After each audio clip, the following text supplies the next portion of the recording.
যান মামা, চালু যান, যান না তাড়াতাড়ি যান, লগে থাকো মামা, একেবারে দেখা যাক কি হয় আজকে।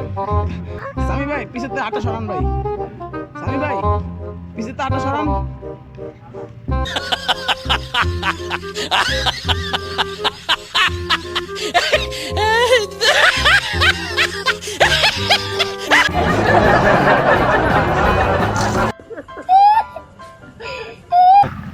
আজকে এত সুন্দর গুড লুকিং লাগতেছি আমি, তাও আজকে আমি কোনো পাত্তা পাইতাছি না। তো ওই যে উনার দুজন ছিল, দেখতে পাচ্ছেন, ওটা জুম করে দেখায় দাও। ওনারা দুজনই ছিল, আমার ওই দুটো মোল্লা না, মানে দুইটা মেয়ে, দুইটা মেয়ে ছিল, আমাকে বলতেছিল যে দুজনের বয়ফ্রেন্ড ওখানে ওয়েট করতেছে। তাই আমি বললাম মনে যদি একটু থাকা যায়, তো সেটা বললো একটু অ্যাটিটিউড দেখা চলে যাবে। তো কোনো দরকার নেই অ্যাটিটিউড মেয়েদের, আমাদের আমরা আরো ভালো মেয়ে খুঁজে পাবো। সো গাইস, মেয়ে যখন পাত্তা না, আচ্ছা যান, মেয়ে যখন পাত্তা না দেয়, আমি এমনি তো হ্যান্ডসাম, আপনারা আমাকে জানি, আমাকে অনেক লাইক করবে, ভাই আপনারাই বলেন ও হ্যান্ডসাম না। আচ্ছা ঠিক আছে আপনারা ভাই দেখ